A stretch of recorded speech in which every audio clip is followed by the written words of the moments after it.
à vendredi, au-delà de la revue des textes, les contextes et les prétextes pour ensemble informer et faire comprendre l'information.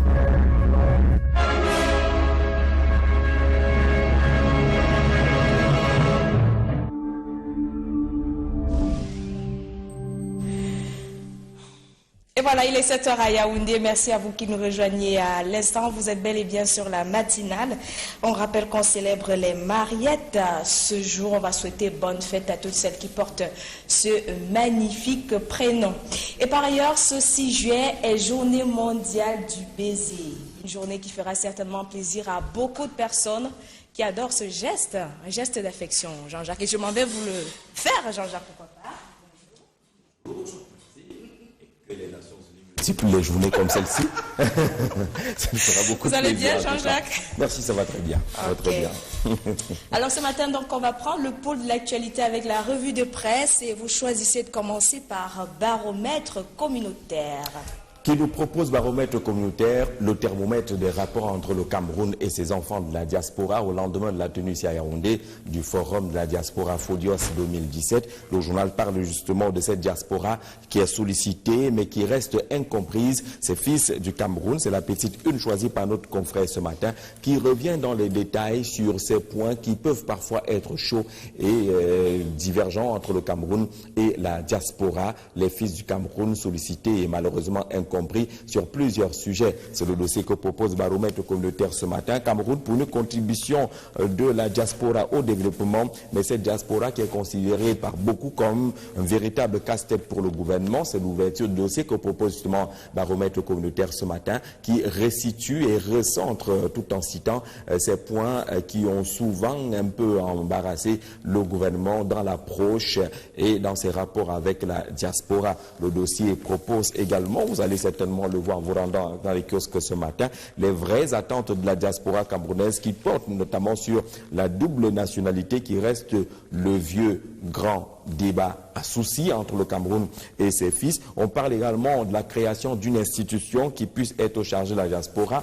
Un secrétariat d'État est proposé. Aujourd'hui, on se contente encore d'une direction en charge des questions de la diaspora, des Camerounais de l'étranger et des étrangers au Cameroun. Un secrétariat d'État serait approprié, à défaut de créer tout un ministère. On parle également de la meilleure prise en compte de ces valeurs, des valeurs des enfants de la diaspora, certains ayant choisi radicalement de tourner le dos au Cameroun compte tenu de quelques rapports qui étaient souvent un peu conflictuels. Mais il reste que le journal propose en tout cas cette diaspora qui est aussi crainte que convoitée au sortir justement de cette grande rencontre. Ici à Yaoundé, la grande une du journal parle justement de cette inévitable polémique sur le décès de Monseigneur Bala au lendemain de la publication du communiqué du procureur général près la cour d'appel du centre qui parle de cause probable de cette mort noyade avec aucune trace de violence sur la dépouille de Monseigneur Bala. Baromètre communautaire est clair là-dessus. L'Église catholique semble avoir abdiqué parce que jusqu'à présent,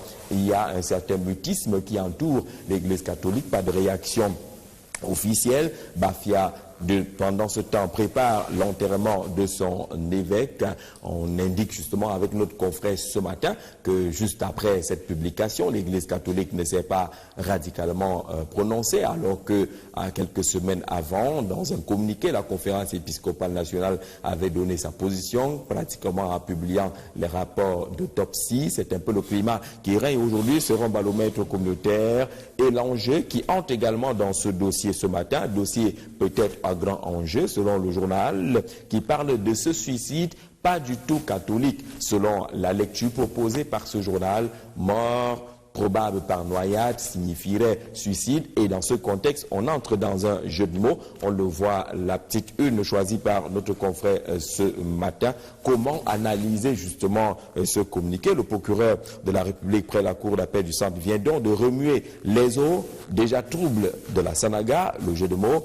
Au fond de l'eau, un évêque mort par noyade, mort par suicide, suicidé par noyade ou noyé par suicide. La messe n'est pas encore dite selon le journal et ce magnifique jeu de mots proposé ce matin. Le journal consacre également sa une à ces armes de crocodile et non les larmes de crocodile qui sont brandies au Cameroun depuis quelque temps face à la crise de l'eau potable qui perdure. Le journal cite plusieurs acteurs sur le long chemin de la recherche de l'approvisionnement, de la disponibilité de l'eau potable dans notre pays. C'est l'arme de crocodile que propose l'enjeu. Et pour revenir justement à l'actualité marquée par le communiqué du procureur général sur les conclusions relatives au décès de Monseigneur Benoît Bala, c'est un assassinat noyé, indique l'essentiel du Cameroun en sa grande une ce matin. Dans ce communiqué de presse rendu public le 4 juillet dernier, le procureur déclare que les autopsies ont conclu à la noyade. Cependant, les évêques du Cameroun qui accueillent dès lundi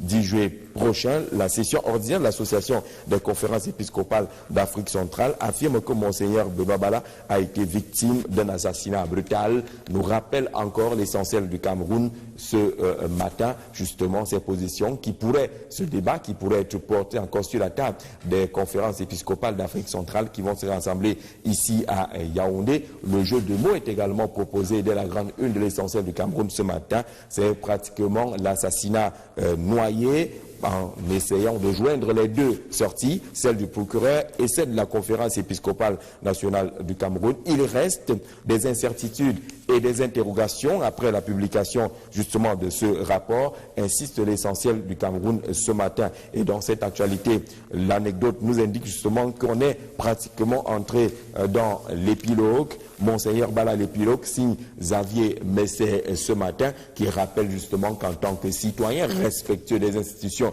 de la République, on va s'en tenir à cette version officielle. Sauf que dans le texte proposé par le Xavier Messet ce matin, on lit encore quelques points qui indiquent qu'il y a quand même beaucoup d'incompréhension et d'incongruité autour de cet épilogue qui est finalement prononcé après la sortie du procureur général près la cour d'appel du centre. Magnifique texte, naturellement à lire ce matin, et qui s'accompagne justement d'une descente sur le terrain du côté de Bafia pour constater justement le choc émotionnel de ce côté-là. Le communiqué signé par le procureur général il y a 2 jours plonge cette localité à nouveau dans les mois déjà vécus avec l'annonce du décès, avec naturellement les premières sorties des évêques du Cameroun qui parlaient de cet assassinat brutal. Le journal est descendu sur le terrain pour constater justement que c'est pratiquement comme si c'était une nouvelle mort de Monseigneur qui était annoncée, qui était vécue du côté de Bafia. Mais le journal consacre sa grande une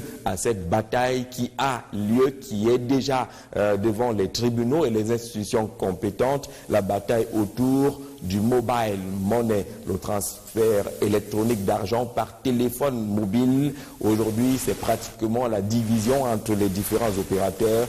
Express Union dénonce MTN. On parle dans cette affaire de sabotage et autres. Les clients d'Express Union Mobile se plaignant justement de ce que les connexions ne sont pas bonnes, l'accès à l'argent n'est pas possible du tout, et Express Union pense que tout cela relève des manœuvres de cette société de téléphonie mobile MTN dans cette bataille qui est signalée par le journal L'Anecdote ce matin et qui est également signalée par Défis Actuels en sa grande une ce matin. Transfert d'argent Express Union, Orange, MTN, le leader national du transfert d'argent, accuse les opérateurs de téléphonie de lui empêcher l'accès au portail tel que souhaité par ses clients. Orange et MTN disent n'avoir jamais eu de contrat ni de contact d'affaires avec Express Union. C'est cette bataille que signale justement Défis Actuels en sa grande une ce matin sur ces points de divergence qui semblent être notés dans cette guerre qui continue entre Express Union, Orange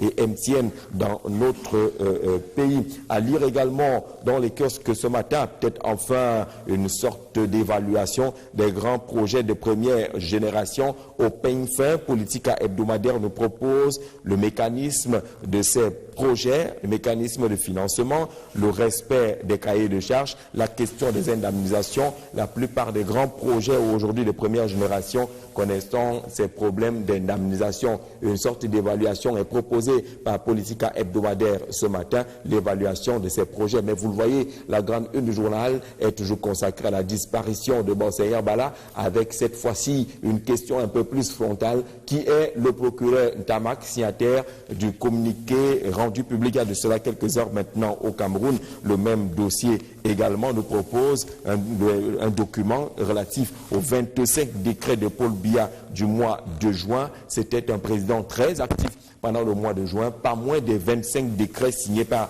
le chef de l'État avec les mouvements des magistrats, nomination dans les universités d'État, départ à la retraite des généraux, beaucoup d'autres textes, 25 au total, signés par le chef de l'État pendant le mois de juin, nous rappelle également notre confrère politique hebdomadaire ce matin, avec aussi, vous l'avez vu, au cœur des médias au Cameroun, Jean-Pierre Amougou Belinga, à la conquête du monde, indique justement le journal en sa grande une sur les nouvelles et les nombreuses réalisations du président du directeur général du groupe L'Anecdote, qui est désormais propriétaire de plusieurs initiatives au Cameroun, dans plusieurs pays africains et même du côté de l'Occident, a découvert avec Politique hebdomadaire ce matin. Le cocorico des tropiques est également dans les kiosques et nous parle de l'assassinat de Monseigneur Bala. Le journal insiste sur l'assassinat. Les évêques d'Afrique centrale à Yaoundé le 7 juillet prochain, c'est un rendez-vous connu. Un communiqué flou du procureur gifle les chrétiens catholiques et insulte les médecins camerounais, selon le résumé et la synthèse faite de cette situation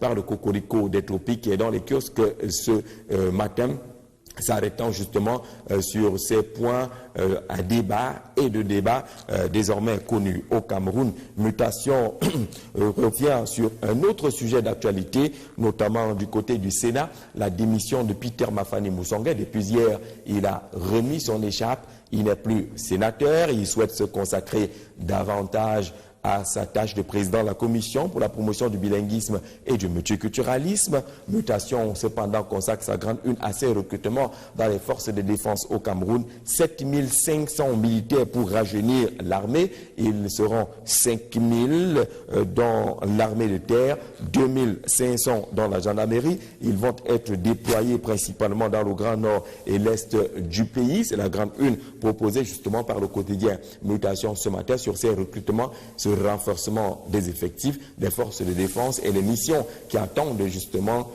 des éléments qui seront recrutés dans le cadre de ces recrutements. Entre-temps, du côté du fichier solde de l'État, le quotidien Émergence nous parle ce matin d'un véritable scandale autour de la masse salariale en l'espace de 10 ans. La masse salariale au Cameroun est passée de 28 à plus de 75 milliards de francs CFA, plus de 1920 milliards détournés entre 1997 et 2007 au seul titre des salaires, dit-on, fictifs. Au ministère des Finances et au ministère de la Fonction publique, les langues se délient pour dénoncer justement ces pratiques et ces différentes conséquences. L'enquête au cœur des pratiques au sommet de l'État, les pratiques dites mafieuses, c'est le grand dossier proposé par le quotidien Émergent ce matin autour de ce scandale de la masse salariale dans notre pays. Autre sujet intéressant, c'est la coopération entre le Cameroun et la Suisse, matérialisée au palais de l'unité de Yaoundé par cette audience entre le président Paul Biya et l'ambassadeur de Suisse au Cameroun, arrivé en fin de séjour. Des intérêts commun entre les deux pays, ressouligné, remagnifié au cours de cette audience accordée donc par le chef d'État camerounais au diplomate suisse qui est en train de quitter le sol camerounais. Et Cameroun Tribune en profite d'ailleurs pour revisiter les axes de cette coopération entre le Cameroun et la Suisse. Le journal parle également de ce réseau d'électricité qui va être renforcé, notamment de transport d'électricité qui va être renforcé. C'est l'objet d'une convention signée hier entre l'État du Cameroun, représenté par le ministre de l'économie, de la planification et de l'aménagement du territoire, Paul Motazé, et les responsables de Deutsche Bank Espagne, cette structure financière qui va donner, entre guillemets, à l'État du Cameroun 30 milliards de francs CFA pour le renforcement et la stabilisation des réseaux de transport d'électricité, mais également la possibilité de transporter l'énergie électrique, des barrages tels que Meveleux, à destination Yaoundé. Le projet nous est présenté par Cameroun Tribune qui est dans les kiosques ce matin. Le quotidien L'Épervier, pour sa part, parle justement du contrôle des finances publiques. Le contrôle supérieur de l'État ne fait que son travail, malgré ce qui est annoncé et qui voudrait embarrasser le travail réalisé par le CONSUPE. Mais la grande une du journal nous parle de ces connexions mafieuses qui fragilisent le régime de Yaoundé. Aujourd'hui, selon la description faite par le quotidien L'Épervier ce matin, plus le temps passe et Paul Biya reste au pouvoir, plus ses proches collaborateurs se mobilisent en lobby pour préparer sa succession. Entre puissants opérateurs économiques, responsables des forces de défense et de sécurité, les services secrets, politiciens véreux, tous jouent leur partition en utilisant leurs prérogatives pour scier assez implicitement le fauteuil du chef de l'État, nous renseigne le journal qui est dans les kiosques ce matin. Dans les kiosques également, on va le voir du côté de Douala, la Nouvelle Expression, le journal de Séverin Tchonke nous parle de la mort de Monseigneur Bala avec le flou autour du corps du prélat. Le journal essaie également de décrypter le communiqué rendu public par le procureur général après la cour d'appel du centre. Le journal nous parle également de la controverse autour de la visite des fonds du Nord-Ouest qui était à Douala et cela quelques jours et qui ont lancé cet appel au retour des élèves dans les salles de classe de la rentrée prochaine, mais aussi ce qu'on a reçu au Sénat hier, la démission de Peter Mafani Moussongue. Le journal Info Matin dans les kiosques nous parle de la lutte contre les délestages et Motazé et ces 30 milliards de francs CFA qui viennent de Deutsche Bank Espagne pour financer justement ce projet qui devrait concourir à la lutte contre les délestages dans notre pays. On le sait également, le journal le rappelle, la démission de Peter Mafani Moussongue. Le messager reste au Sénat et semble indiquer que cette démission n'est pas aussi classique, si ordinaire que cela, qu'il y a quelques dessous à révéler, les dessous de la démission de Peter Mafani Moussongue. C'est le grand titre choisi par le messager ce matin. Le journal de Focus Ndiaoui qui est dans les kiosques nous parle également de ces revendications des ex-employés, cette fois-ci de la Société nationale des eaux du Cameroun, la SNEC, ces ex-employés qui sont en colère, selon notre confrère, parlant justement d'observation et autres. Que peut-on dire aujourd'hui relativement à la crise anglophone, relativement à la longévité de Paul Biya au pouvoir, également sa possibilité d'entrer dans le gouvernement, la possibilité d'Eric Tchindje qui est reçu par le Guardian Post ce matin, l'ancien journaliste de l'Office de radio et télévision au Cameroun, qui propose cette interview au journal Guardian Post justement et qui donne sa lecture de quelques faits d'actualité, notamment la crise anglophone, à lire absolument. Le journal donne également la parole, on va le dire ainsi entre guillemets, à Paul Aya Abin qui parle également des choses et autres autour de sa détention. Parlons rapidement économie avec le financier d'Afrique ce matin qui nous apprend que c'est 305,2 milliards de francs CFA d'impôts payés à l'État du Cameroun en 2016. Ces impôts viennent du secteur brassicole dans notre pays qui brasse justement beaucoup d'argent avec le taux de consommation assez élevé de l'alcool dans notre pays et également ces 302 milliards de francs CFA d'impôts payés à l'État en 2016. Le journal nous parle des enjeux de la bataille du prix de l'huile de palme en sa grande une, la Soca Palme, la société auprès du gouvernement, alors, avec une augmentation du prix à printemps de l'huile de palme brute d'environ 33%. Cependant, l'initiative ne rencontre pas l'adhésion des autres acteurs de la filière du fait de son incidence négative dans le panier de la ménagère. Cette bataille sur les prix de l'huile de palme est présentée par le financier d'Afrique qui est dans les kiosques ce matin. Et pour nous donner tous les détails relativement à cette bataille encore sourde mais qui pourrait gagner en intensité autour du prix de l'huile de palme dans notre pays, c'est à lire absolument. Merci Jean-Jacques pour la lecture des différentes unes parues ce jour. Nous allons essentiellement parler de ce forum de la diaspora camerounaise qui s'est achevé il y a quelques jours à Yaoundé avec quelques résolutions prises, même si beaucoup s'attendaient quand même à ce que la question de double nationalité soit évoquée, cette question qui a toujours fait problème dans notre pays, qu'elle soit évoquée. Est-ce que ça pose quand même, ça montre quand même qu'il y a eu quelques manquements à ce forum-là? Mais je dirais que c'est un manquement, pour ne pas dire grave, un manquement quand même à dénoncer, parce qu'on le sait aujourd'hui, la principale revendication de la diaspora camerounaise, c'est justement la révision du code de la nationalité. Savez-vous, ce code de la nationalité existe depuis 1968, quelques années seulement après les indépendances, et ce code de nationalité a été conçu à une période précise, celle d'après indépendance, et qu'on considérait encore tout ce qui était de l'autre côté comme des rebelles. Et du coup, on s'est méfié un peu de ceux qui avaient sollicité une autre nationalité. Le code des nationalités qui est en vigueur jusqu'à présent au Cameroun indique que lorsque vous sollicitez une autre nationalité, vous perdez automatiquement la nationalité camerounaise lorsque vous obtenez une autre nationalité. Et aujourd'hui, on pense justement avec les Camerounais de la diaspora que ce code est suffisamment désuet. Il ne s'adapte s'adapte plus et ne devrait plus s'imposer aux réalités actuelles du Cameroun, parce que les Camerounais de l'autre côté ne sont pas des rebelles.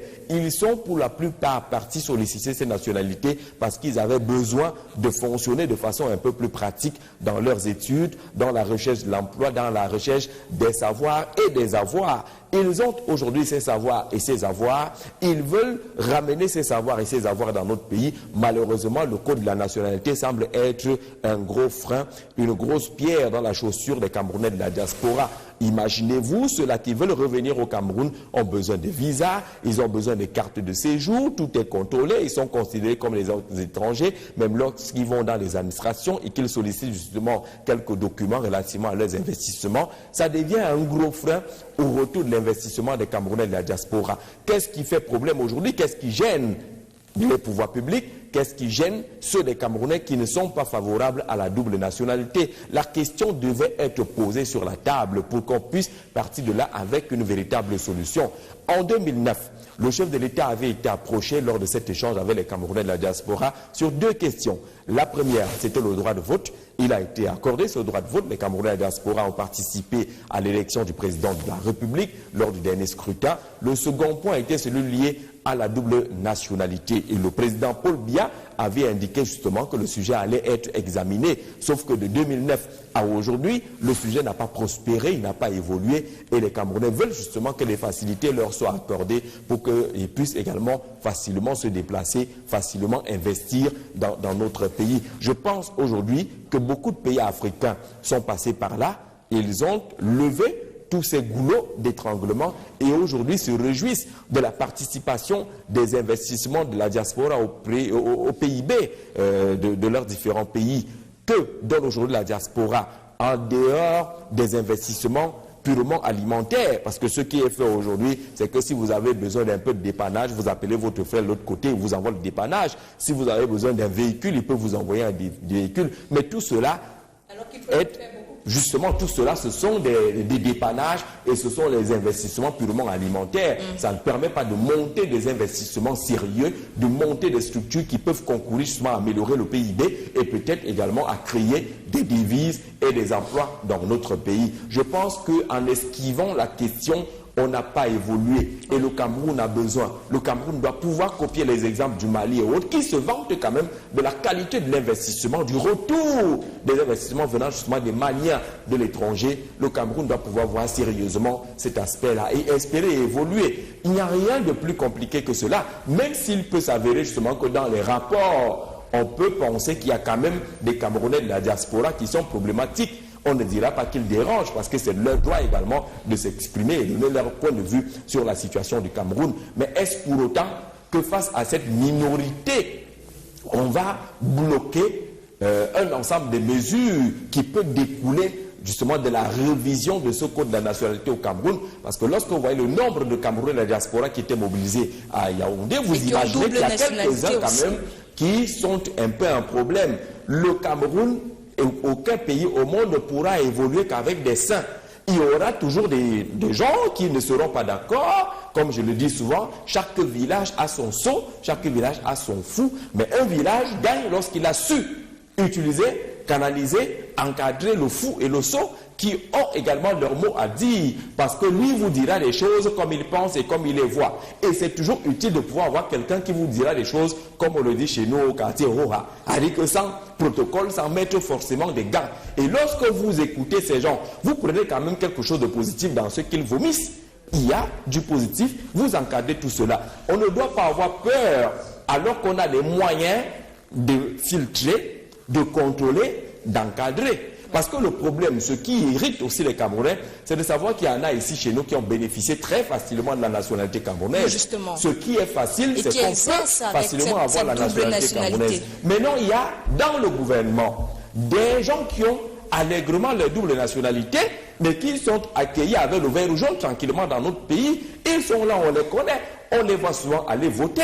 On les voit lorsque vous allez à l'aéroport, pendant que vous vous gênez à essayer de vous aligner comme les autres. Il y en a qui sortent un passeport d'une autre couleur et qui voyagent facilement lorsqu'ils sortent de là-bas. Lorsqu'ils veulent revenir au Cameroun, ils choisissent encore un autre passeport. Ils reviennent facilement. Sidoine, pendant les émeutes, on va les appeler comme ça en 2008, une autre personne personnalité de la République à Douala m'invite à son bureau pour me dire, Monsieur Zé, vous êtes de quelle région? Du sud-est, Cameroun. Je suis camerounais naturellement. Et il me dit, le côté bon de notre entretien, c'est que faites tout pour sauver le Cameroun. Vous avez la possibilité de vous adresser aux Camerounais, sauver ce pays. Parce que, et là où c'est là où ça se gâte un peu, même si je le comprends finalement, parce que si ça se gâte totalement là, toi tu iras où, Monsieur Zé? Il dit, je vais tout faire pour me rendre à Doumentan. Ça va être difficile de partir de Douala pour Doumentan si ça se gâte. Il dit, tu vois la différence entre toi et moi, c'est que si ça se gâte, moi, je pars de mon bureau directement pour l'aéroport. Et chaque fois qu'il y a des petits bruits dans un pays, l'ambassade de France, le consulat et autres, organisent des réunions. Et on vous donne les cartes qui vous disent que si c'est chaud, voilà à quel niveau vous allez vous rendre pour qu'on vous embarque et que vous partiez chez vous. Vous allez retrouver tous les responsables du Cameroun qui participent à ces différentes réunions-là avec leur nationalité d'emprunt et ils vont partir. Mais pourquoi donc faire blocage c'est ce problème-là qui irrite les Camerounais parce qu'il y en a qui vivent tranquillement la double nationalité et d'autres ne peuvent pas en jouir. Je crois que c'est un gros problème et le Cameroun ne doit pas avoir peur de poser le dossier sur la table pour ne pas perdre justement ses avoirs et ses savoirs qui sont obtenus par les Camerounais de la diaspora. Merci Jean-Jacques. On va également poser un mot sur ces différentes grognes enregistrées ces derniers jours. On a eu la grogne des ex-employés du chantier naval industriel de Douala, voilà, qui se sont manifestés au niveau du ministère des Transports. Et ce matin, le quotidien Le Messager parle des ex-employés de la SINEC, la Société nationale des eaux du Cameroun. Comment comprendre cela? Autant de manifestations des ex-employés. C'est la saison. C'est la saison des tensions sociales. Vous savez que en matière de manifestations sociales, on calcule toujours les opportunités. Mais le problème de fond demeure. Et là, il devient mon ami ce matin, Kavaye Guédibril, le président de l'Assemblée nationale. Qu'avez-vous fait pour anticiper? Qu'avez-vous fait pour éviter tout cela? Chaque jour, on voit la même chose, on pose la même question et on a l'impression justement qu'on ne réussit pas à franchir le pas des lourdeurs, du je m'en foutisme, parce que ces ex-employés ont l'impression d'être face à un pays qui semble tourner le dos à leurs problèmes et dit « je m'en fous de vous ». C'est ce que représente cet ensemble de manifestations. Le problème, c'est quoi? C'est que chaque fois qu'on passe d'une administration à une autre, même si l'administration ne s'arrête pas, les gens tournent les pages des dossiers qui étaient abordés par les prédécesseurs. Regardez ce qui se passe lorsqu'on nomme un nouveau directeur général ou un nouveau ministre. Une fois que le nouveau arrive, il prend son équipe, il le met à côté, il commence à bâtir son monde à lui. Sachant, oubliant justement que dans l'administration, rien ne s'arrête, l'administration se poursuit. Vous devez évaluer les dossiers que vous avez trouvés sur la table, passifs ou actifs, vous devez les évaluer. Vous trouverez sur cette table justement qu'il y avait une approche de solution qui était en train d'être trouvée pour régler une situation précise. Si vous vous asseyez dessus en indiquant que l'affaire là, ça ne me concernait pas, je n'étais pas là. C'est un problème, ça veut dire que vous n'avez pas été à la bonne école à l'ENAM, ça veut dire qu'on vous a ramassé au quartier, on ne vous a même pas dit ce que vous devez faire lorsque vous prenez une responsabilité. Votre responsabilité, c'est de prendre l'entreprise avec ce que vous avez trouvé et de gérer cette entreprise-là ou cette structure. Les ministres aujourd'hui qui font face à ces revendications donnent l'impression d'être étrangers, de ne pas savoir de quoi il s'agit. Vous ne pouvez pas avoir autant d'ex-employés des sociétés étatiques qui ont été liquidés. Vous ne pouvez pas avoir autant de personnes. Le chantier naval et industriel du Cameroun, c'est 1410 personnes qui revendiquent pas moins de 4 milliards de francs CFA depuis des années. Et cette société est un véritable bourbier. Le chantier naval et industriel du Cameroun, à défaut d'envoyer les gens en prison, a vu quelques mouvements des personnels qu'on ne peut pas expliquer. Les Camerounais ont été nommés, ils ont été virés. Les Coréens sont arrivés, Français, Anglais, ils ne parlaient même pas. Ils ont été virés, ils sont partis. les mêmes revendications sont enregistrées. Aujourd'hui, il y a des gens qui vous regardent, ils sont en prison, ils se demandent même pourquoi ils sont en prison. Certains ont été virés, malheureusement, les Antoine Bikoro et consorts, ils ne comprennent pas. Les a-t-on écoutés? A-t-on examiné dans le fond cette situation? Le chantier naval et industriel du Cameroun est une structure particulière, c'est-à-dire qui emploie j'allais dire, la main-d'œuvre permanente et un peu plus de main-d'œuvre à temps partiel. Parce que là-bas, il faut gagner des marchés et on ne peut pas utiliser une masse de personnel régulièrement. Maintenant, ceux qui se plaignent aujourd'hui, à quel statut appartiennent-ils? Il faut le savoir. Parce que justement, dans certains recrutements fantaisistes au chantier naval et industriel du Cameroun, il y a eu une grosse confusion. Les gens n'ont pas été bien informés de ce que vous êtes temporaire. Votre travail, c'est le travail, c'est sur ce bateau. Lorsqu'il est fini là, on arrête votre contrat, peut-être pour reconduire lorsqu'on aura une nouvelle opération. Le chantier naval a baigné dans une sorte de flou pendant plusieurs années et c'est ce flou qui rattrape cette structure aujourd'hui. Si on identifie clairement ce qui manifeste aujourd'hui, on comprendra justement que les statuts sont différents. Beaucoup ne savent même pas à quel statut ils appartenaient. Et il y en avait parmi les responsables du chantier naval et industriel du Cameroun qui avaient fait de cette structure une vache à lait qui promettait monts et merveilles à ces jeunes et aujourd'hui ça s'est refermé, ça s'est rebloqué. Conséquence, ils sont nombreux comme ça à revendiquer leur argent. Mais si vous partez parcourir les fichiers, les registres du chantier naval, vous allez trouver qu'il y a un problème de ce côté-là. Et donc, il faut absolument que des missions soient envoyées au chantier naval et industriel du Cameroun pour qu'on comprenne qui est qui a droit à quoi parmi ces gens qui se plaignent aujourd'hui. Et qu'est-ce que cela peut coûter au Cameroun en parlant de manifestations, autant de manifestations qui se multiplient? Vous savez que c'est ceux qui parlent de l'image du pays doivent s'en inquiéter. Oui. Si on a aujourd'hui une grogne à l'imprimerie nationale, une structure étatique, on a une grogne au chantier naval et industriel du Cameroun, une structure étatique. Dans les hôpitaux. On a une grogne à l'ex-SNEC, une structure étatique.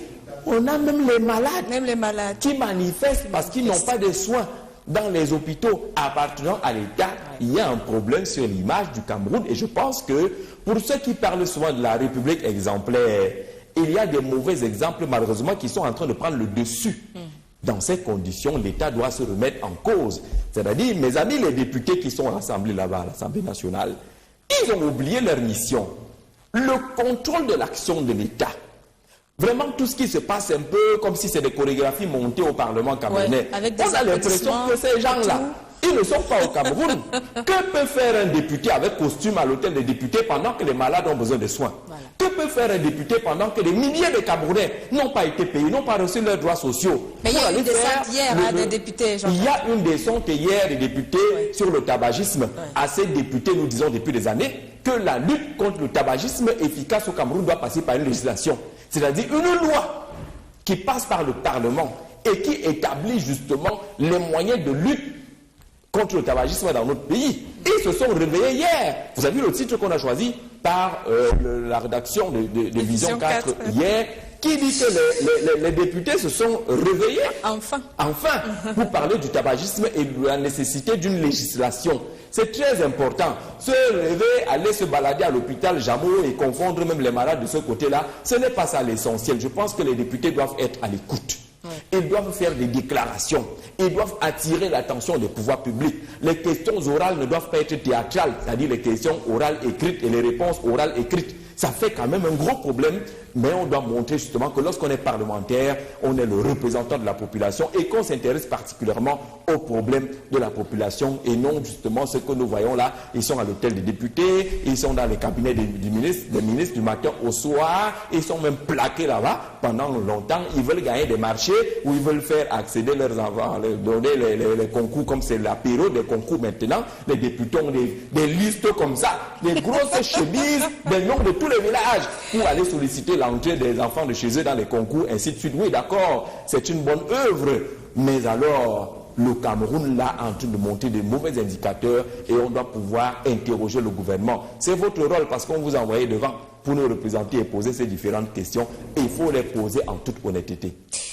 Merci Jean-Jacques, merci pour toutes ces analyses. On va vous souhaiter une très très bonne journée. Peut-être des personnes à qui vous aimeriez faire quelques bisous. On rappelle que c'est la journée mondiale Du bisou. Ben, je voulais en faire à tous les membres du comité technique d'organisation du congrès 2017 du comité de développement de Doumentan, qui se tiendra à GND 1. Et naturellement, celui qui vous parle étant le président du comité d'organisation. Ah oui. Ce comité d'organisation qui a travaillé très tard hier, qui va travailler ce week-end au village. Je fais donc, on appelait ça quoi? Le brainstorming. Ouais, un gros bisou. Les gros bisous, les clins d'œil. Surtout le bisou. Le bisou. Oui. Voilà. À tous les membres, hein, y compris les Amazones de Doumentan qui sont également là-dedans. Je voudrais également saluer mon frère Alexis, je l'ai dit hier déjà, pour cette belle initiative du côté de Ngele Menduka. Le coup d'envoi des championnats était programmé pour le week-end prochain. Roger Mila a malheureusement eu un malheur dans sa famille. Il ne pourra pas faire le déplacement. Donc le coup d'envoi est renvoyé justement au week-end d'après, celui du 15. Mais ce week-end, c'est la bénédiction du stade avec toutes les vieilles gloires du football de l'arrondissement de Ngele Menduka. Tous les anciens joueurs. Vous connaissez le nom de l'équipe là-bas? L'équipe phare de Ngele Menduka? Non, pas vraiment. Par le passé, c'était l'Éclair. L'Éclair. Éclair de Ngele Menduka. Et maintenant, qu'est-ce qu'on a? Bon, il y a eu Éclair, il y a eu Manchester United à un moment, il y a eu Nka United à un moment donné, mais toutes ces vieilles gloires vont se retrouver. Manchester United. Manchester. Non, Nka United. Voilà. Nka, c'est l'abréviation de Ngele Menduka, N''KA United. Et puis, naturellement, toutes ces vieilles gloires vont se retrouver pour bénir le stade le week-end prochain, le mythique stade du lycée de Ngele Menduka. Voilà. Merci Jean-Jacques. Il y a quelqu'un qui envoie ce message, Jean-Jacques. Il y a même la société Lobus, que la société Lobus où les ex-employés réclament encore leurs droits. Donc il y a autant de sociétés comme ça. La liste est très longue. Des sociétés camerounaises. La liste est très longue. Des jeunes et des vieux. Ouais, souvent les petits papas qui viennent souvent manifester devant le ministère des Finances. Voilà. Ils sont dépassés. Ouais. Ils font des kilomètres, ils n'ont plus de souffle, ils n'ont pas d'énergie. Ils disent, papa, donnez-nous seulement ce qui nous revient. Et ce n'est pas résolu. Je pense qu'on doit frapper du poing sur la table pour trouver des solutions définitives à ces problèmes. Merci Jean-Jacques, très bonne journée à vous. On vous retrouvera demain avec le même plaisir, agréable journée. On vous retrouve à 20 h pour le journal Grand Format. Nous serons là.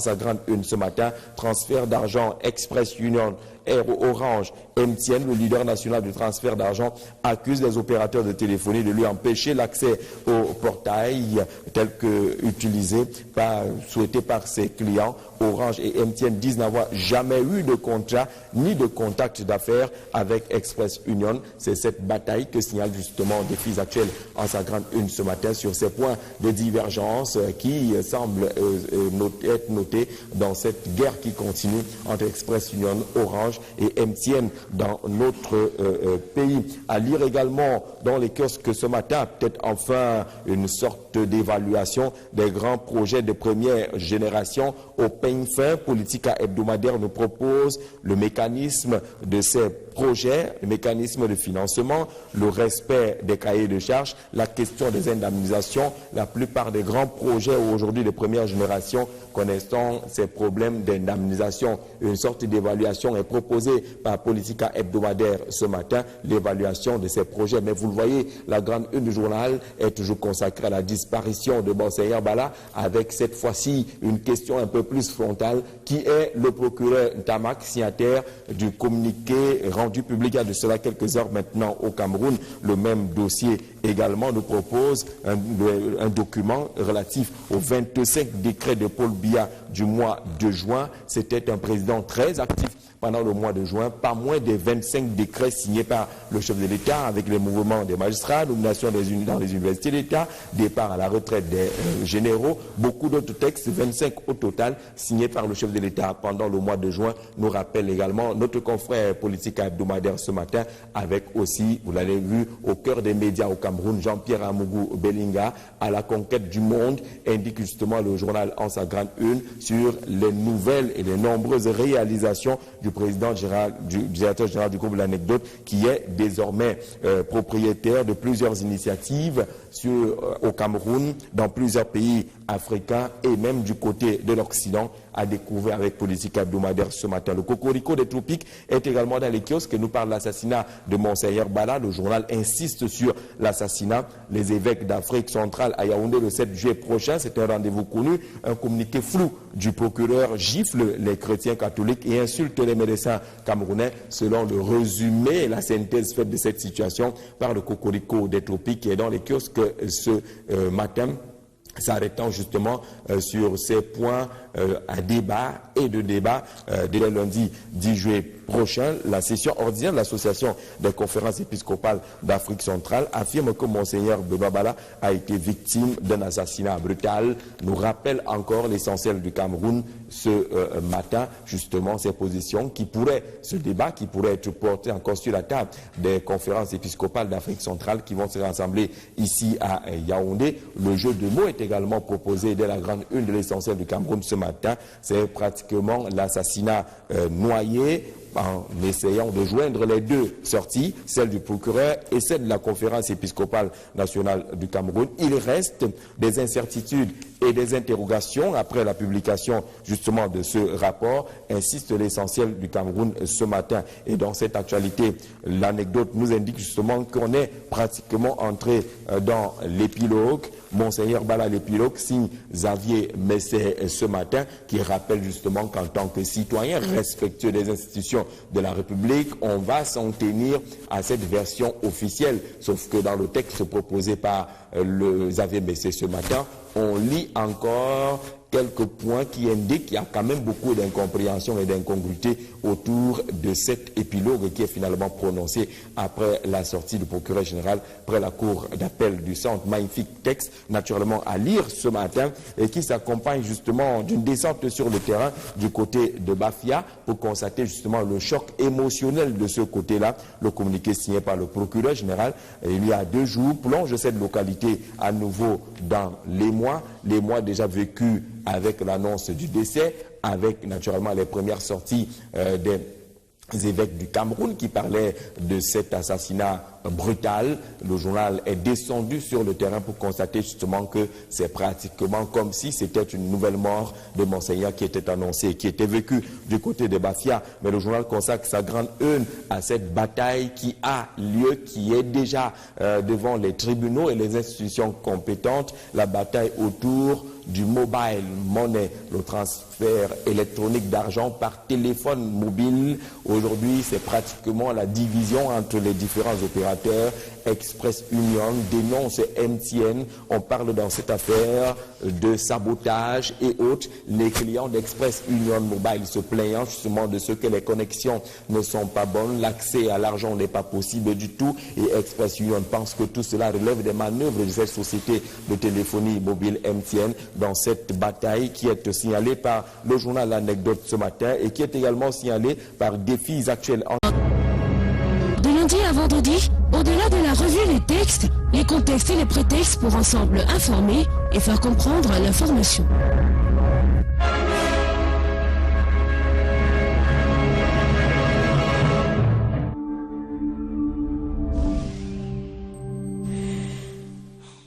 Et voilà, il est 7h à Yaoundé. Merci à vous qui nous rejoignez à l'instant. Vous êtes bel et bien sur la matinale. On rappelle qu'on célèbre les Mariettes. Ce jour, on va souhaiter bonne fête à toutes celles qui portent ce magnifique prénom. Et par ailleurs, ce 6 juillet est journée mondiale du baiser. Une journée qui fera certainement plaisir à beaucoup de personnes qui adorent ce geste, un geste d'affection, Jean-Jacques. Et je m'en vais vous le faire, Jean-Jacques, pourquoi pas. Plus les journées comme celle-ci, ça me fera beaucoup de plaisir. Vous allez bien, Jean-Jacques? Merci, ça va très bien. Ça va très bien. Alors ce matin, donc, on va prendre le pôle de l'actualité avec la revue de presse et vous choisissez de commencer par baromètre communautaire. Qui nous propose baromètre communautaire, le thermomètre des rapports entre le Cameroun et ses enfants de la diaspora au lendemain de la tenue à Yaoundé du forum de la diaspora Fodios 2017. Le journal parle justement de cette diaspora qui est sollicitée mais qui reste incomprise. Ces fils du Cameroun, c'est la petite une choisie par notre confrère ce matin qui revient dans les détails sur ces points qui peuvent parfois être chauds et divergents entre le Cameroun et la diaspora. Les fils du Cameroun sollicités et malheureusement incompris compris sur plusieurs sujets. C'est le dossier que propose Baromètre communautaire ce matin. Cameroun pour une contribution de la diaspora au développement, mais cette diaspora qui est considérée par beaucoup comme un véritable casse-tête pour le gouvernement. C'est l'ouverture de dossier que propose justement Baromètre communautaire ce matin, qui restitue et recentre tout en citant ces points qui ont souvent un peu embarrassé le gouvernement dans l'approche et dans ses rapports avec la diaspora. Le dossier propose également, vous allez certainement le voir en vous rendant dans les kiosques ce matin, les vraies attentes de la diaspora camerounaise qui portent notamment sur la double nationalité qui reste le vieux grand débat à souci entre le Cameroun et ses fils. On parle également de la création d'une institution qui puisse être au charge de la diaspora. Un secrétariat d'État est proposé. Aujourd'hui, on se contente encore d'une direction en charge des questions de la diaspora, des Camerounais de l'étranger et des étrangers au Cameroun. Un secrétariat d'État serait approprié, à défaut de créer tout un ministère. On parle également de la meilleure prise en compte de ces valeurs, des valeurs des enfants de la diaspora, certains ayant choisi radicalement de tourner le dos au Cameroun compte tenu de quelques rapports qui étaient souvent un peu conflictuels. Mais il reste que le journal propose en tout cas cette diaspora qui est aussi crainte que convoitée au sortir justement de cette grande rencontre. Ici à Yaoundé, la grande une du journal parle justement de cette inévitable polémique sur le décès de Monseigneur Bala au lendemain de la publication du communiqué du procureur général près la cour d'appel du centre qui parle de cause probable de cette mort noyade avec aucune trace de violence sur la dépouille de Monseigneur Bala. Baromètre communautaire est clair là-dessus. L'Église catholique semble avoir abdiqué parce que jusqu'à présent, il y a un certain mutisme qui entoure l'Église catholique. Pas de réaction officielle. Bafia pendant ce temps, prépare l'enterrement de son évêque.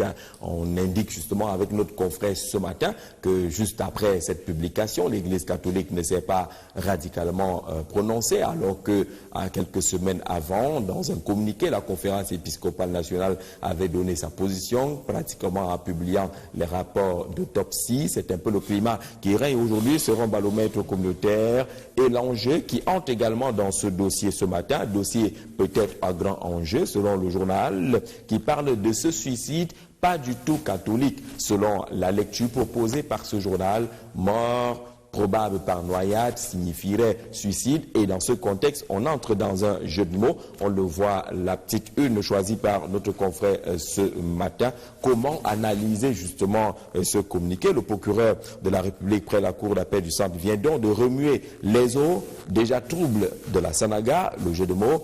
Au fond de l'eau, un évêque mort par noyade, mort par suicide, suicidé par noyade ou noyé par suicide. La messe n'est pas encore dite selon le journal et ce magnifique jeu de mots proposé ce matin. Le journal consacre également sa une à ces armes de crocodile et non les larmes de crocodile qui sont brandies au Cameroun depuis quelque temps face à la crise de l'eau potable qui perdure. Le journal cite plusieurs acteurs sur le long chemin de la recherche de l'approvisionnement, de la disponibilité de l'eau potable dans notre pays. C'est l'arme de crocodile que propose l'enjeu. Et pour revenir justement à l'actualité marquée par le communiqué du procureur général sur les conclusions relatives au décès de Monseigneur Benoît Bala, c'est un assassinat noyé, indique l'essentiel du Cameroun en sa grande une ce matin. Dans ce communiqué de presse rendu public le 4 juillet dernier, le procureur déclare que les autopsies ont conclu à la noyade. Cependant, les évêques du Cameroun qui accueillent désormais connu au Cameroun,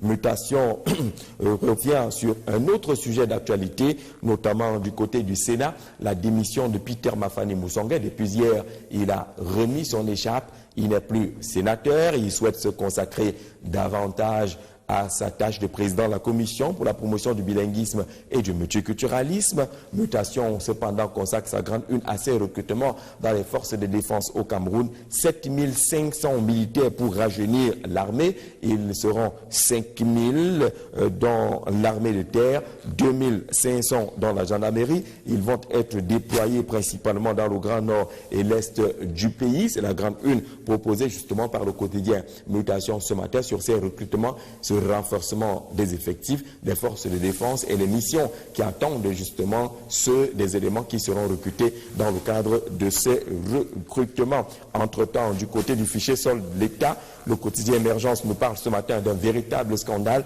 autour de la masse salariale en espace de 10 ans.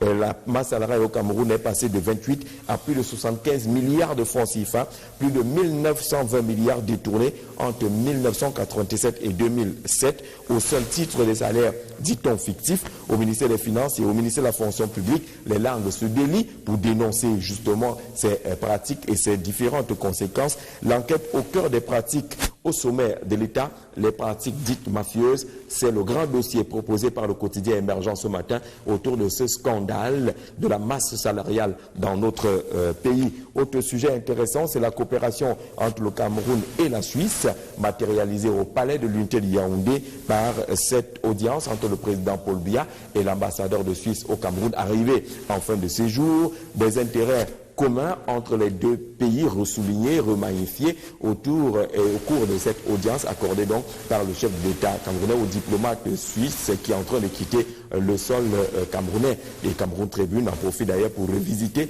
les axes de cette coopération entre le Cameroun et la Suisse. Le journal parle également de ce réseau d'électricité qui va être renforcé, notamment de transport d'électricité qui va être renforcé. C'est l'objet d'une convention signée hier entre l'État du Cameroun, représenté par le ministre de l'Économie, de la Planification et de l'Aménagement du Territoire, Léopold Motazé, et les responsables de Deutsche Bank Espagne, cette structure financière qui va donner, entre guillemets, à l'État du Cameroun 30 milliards de francs CFA pour le renforcement et la stabilisation des réseaux de transport d'électricité, mais également la possibilité de transporter l'énergie électrique, des barrages